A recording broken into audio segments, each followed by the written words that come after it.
avait créé beaucoup de ces poèmes. Il y a beaucoup de doutes vraiment sur la véracité de ces poèmes. Vous pouvez consulter vous-même celui qui a commencé déjà ce débat, c'était Taha Hussein, Fishar al-Jahili, et vous pouvez voir par la suite les questions qui ont été posées. Et d'ailleurs, la tradition avait continué par la suite parce qu'on avait continué à même inventer des traditions du prophète. Vous savez bien qu'on avait des millions et des millions de traditions de prophètes et on a sélectionné que quelques centaines. Par exemple, Abu Huraira qui avait raconté 5000 hadiths du prophète n'avait connu le prophète qu'un an et demi.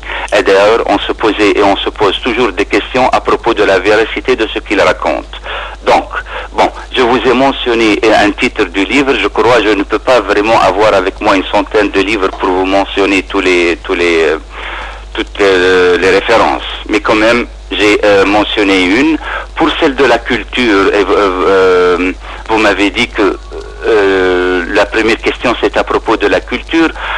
J'ai dit à mon avis que le prophète avait commencé une centralisation du pouvoir avec la centralisation du pouvoir financier, la centralisation du pouvoir culturel par le biais de l'écriture et la centralisation du pouvoir social. Donc il y avait 3 règles qui étaient imposées et qui étaient installées dans une cité et par là on passait et on transmettait ce pouvoir civilisationnel.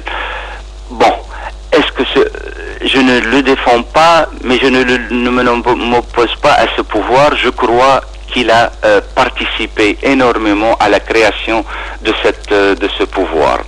Bon, les autres questions, c'était quoi exactement? Je m'excuse. Alors, avant d'aller aux autres questions de notre ami Rachid, qui est toujours avec nous, nous avons une princesse avec nous, Monsieur Karim, c'est Marie. On va écouter Marie, et après, bien sûr, Rachid, il aura la parole. Marie, bonsoir. Oui, bonsoir. Bonsoir. Bonjour, Monsieur Rachid. Et Monsieur Karim est notre invité. Oui, on vous écoute. Quand vous parlez de l'Iran, vous voulez parler de la Perse? Oui.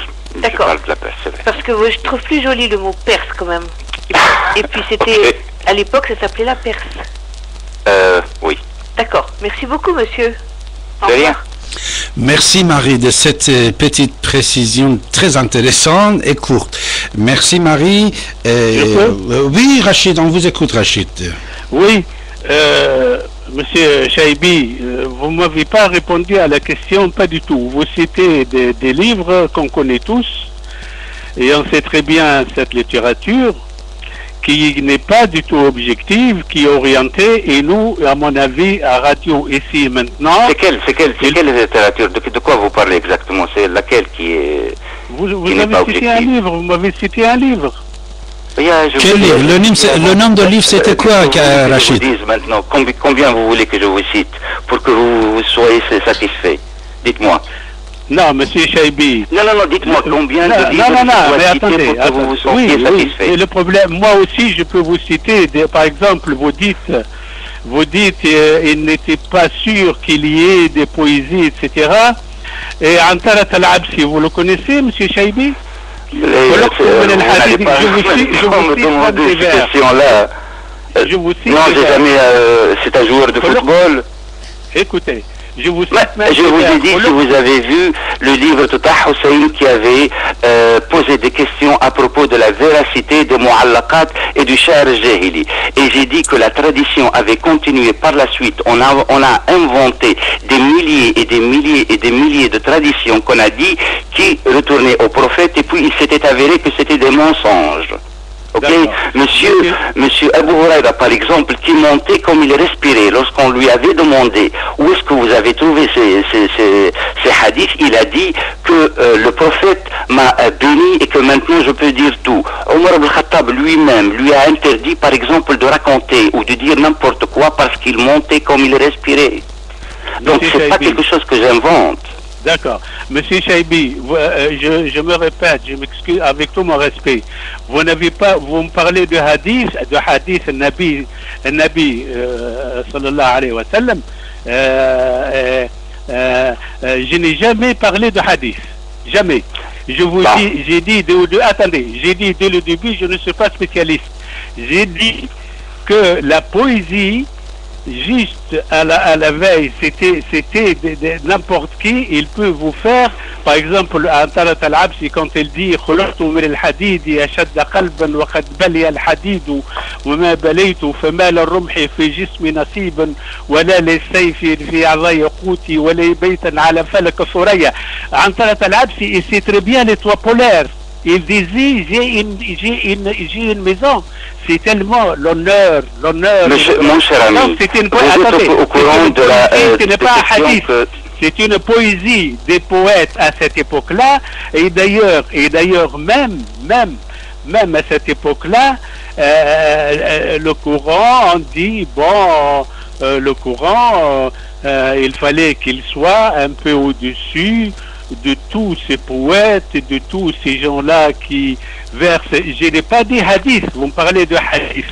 J'ai dit que la tradition de la création et de l'invention avait déjà existé, et que pour les poèmes, la question s'était posée à partir des années 40 avec Taha Hussein. Et jusqu'à maintenant, on se pose des questions sur la véracité. Est-ce que cette poésie a vraiment existé ou est-ce qu'on l'a inventée par la suite? Okay. Et puis, je vous ai cité une référence de M. Mahmoud Hussein. Si vous voulez, par la suite, je peux vous envoyer des centaines de références. Ok?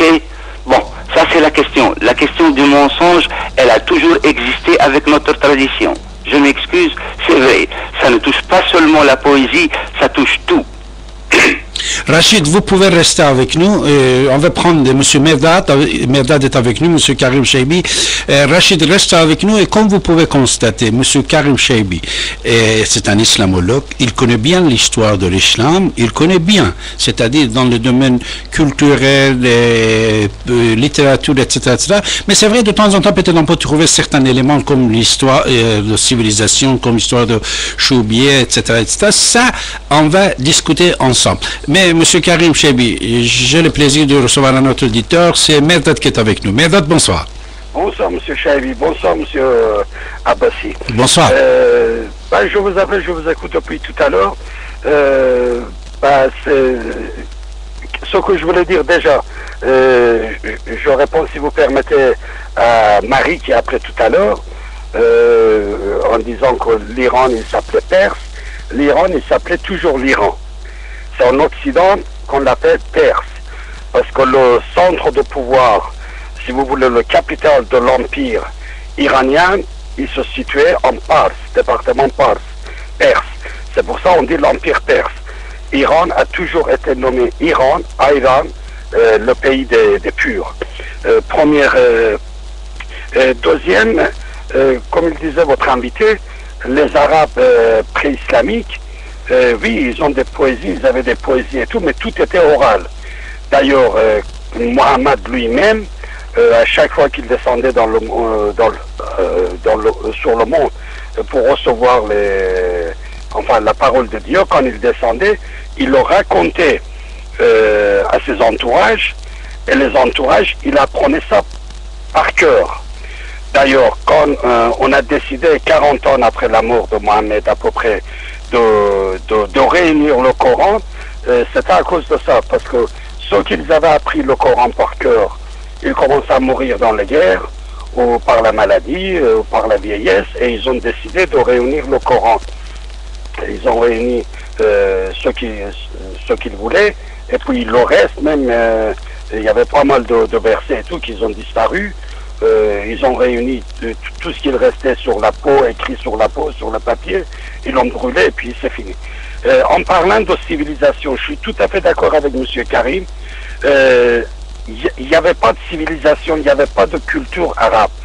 C'était plusieurs tribus que leur sport favori, c'était de s'attaquer l'un à l'autre, en disant qu'on on enterrait les femmes, on n'enterrait pas les femmes. Peut-être en tribu, il enterrait les femmes, mais sinon, prenons l'exemple de la femme de Mohammed, Khadija. C'est une femme d'affaires riche.